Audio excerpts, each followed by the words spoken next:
Magandang umaga po. Muli pong inyong lingkod, si Chef Roy. Ano pong muling nabuhay ang ating Panginoong Hesus? Nagpakita po siya sa kanyang mga alagad. Pero noong una po, nagpakita siya, wala po roon sa yung isa sa 12 alagad, si Tomas. Wala po roon. Kaya si Tomas hindi naniniwala. Kaya po, babasahin ko po sa John 20:24 hanggang 29 po. Pakinggan po ninyo, babasahin ng inyong lingkod, napakaganda po.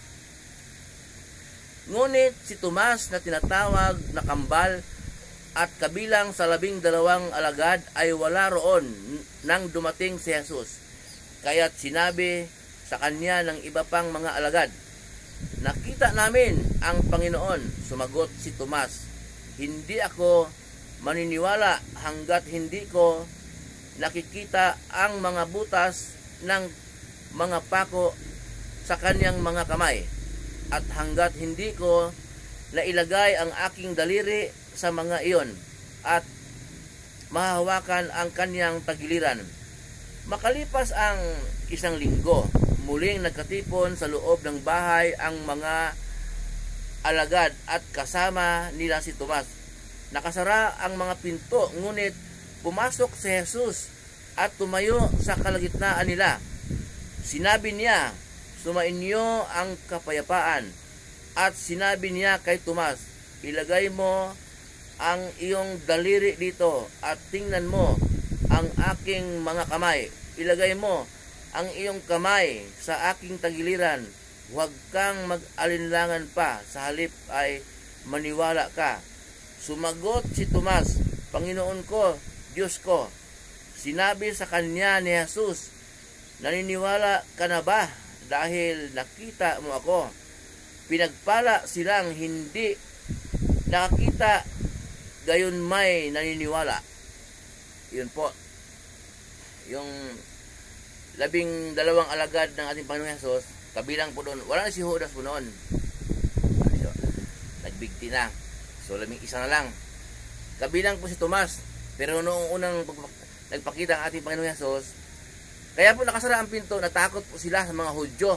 Baka madamay po sila kasi. Kaya nakasara ang pinto. Pero kahit nakasara ang pinto, pumasok ang ating Panginoong Hesus. Noong pong kinuwinto ng iba pang alagad kay Tomas na nagpakita, di ba po, hindi niniwala si Tomas. Pero naulit po na nagkatipon sila. Nakasara din ang pinto. Natakot sila kasi baka pasukin sila ng mga Hudyo. Muli pong pumasok si Jesus at tumayo sa kanilang kalagitnaan at sinabi, "Sumainyo ang kapayapaan." Lagi po siya sabi niya. Nung unang nagpakita siya, ganoon din, sumainyo ang kapayapaan. Ibig po sabihin noon, sumainyo ang kapayapaan niya. Iba po kasing kapayapaan natin. Tao tayo at kapayapaan ng Diyos. Kapayapaan natin pag marami tayong pera, napunta tayo sa bisyo, kapayapa na. Pagka mayroon tayong gustong magawa na kahit labag sa kalooban ng Diyos, pagkasiyahan natin, payapa ka na, kontento ka na, yun. Pero iba pong kapayapaan ng Diyos. Kaya sabi ni Jesus, "Sumainyo ang kapayapaan." So, kapayapaan niya yun. Ang sabi niya, "Halik ka, Tomas, lumapit ka sa akin, tingnan mo ang mga butas ng aking kamay." Okay? At sinabi pa ni Jesus na, "Naniwala ka na ba dahil nakita mo ako?" Okay. So, target talaga ng ating Panginoong Hesus na muli siya magpakita para maniwala si Tomas. Kasi sinabi naman ng ating Panginoong Hesus sa kanyang panalangin po, noong bago po siya arestuhin, kausap niya ang Diyos Ama.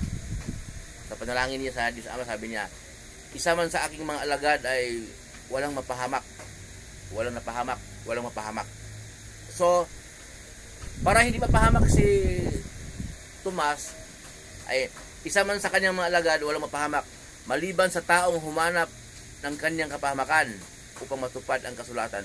Sino yung humanap ng kapahamakan upang matupad ang kasulatan? Si Judas. O yun, maliban sa isa man sa kanyang mga alagad, walang napahamak, maliban sa taong humanap ng kapahamakan upang matupad ang kasulatan. Ang tinutukoy po niya humanap ng kapahamakan po, si Judas. Yun po.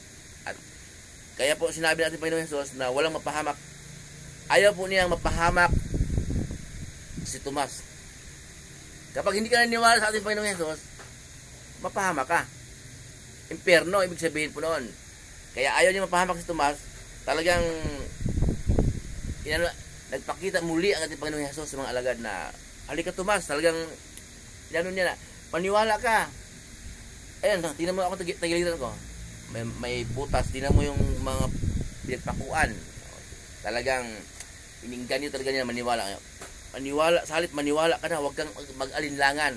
Yun ang ano niya na isa sa kanyang mga alagad, walang mapahamak maliban kay Judas. Okay, at sinabi po niya dito po, napakaganda. Sabi niya kay Tomas, naniniwala ka na ba dahil nakita mo ako? Okay, ang maganda po sa huli. Sabi niya, pinagpala silang hindi nakakakita, gayon may naniniwala. Sino yon? Yung panahon natin ngayon. Kapag naniniwala tayo na si Jesus ay namatay at muling nabuhay, para ngayon ay namagitan sa atin, nakaupo siya sa kanyang luklukan, sa kanyang upuan sa langit, ay tayo po ay mapalad. Kapag naniniwala tayo na si Jesus ang daan, at si Jesus ang magligtas sa atin, at si Jesus ang maghugas sa ating mga kasalanan, siya ang maglinis sa ating mga karumihan, at na hindi natin kayang linisin natin sarili, hindi natin kayang magpakabanal, kundi si Jesus lang ang pag-asa natin. Kung naniniwala tayo roon, kahit hindi natin nakikita si Jesus, mapalad po tayo. Binasa po yung lingkod, ha? Hindi ako nangangaral. Binasa ko po, ito po ay salita ng ating Panginoong Jesus. Kung mayroon po kayong Bible sa bahay po, babasahin po ninyo. Muli po ang inyong lingkod, si Chef Roy. Pagpapalain po tayo ng Diyos, ingatan kayo ng Diyos kahit saan po kayo pupunta, manalangin po bago umalis.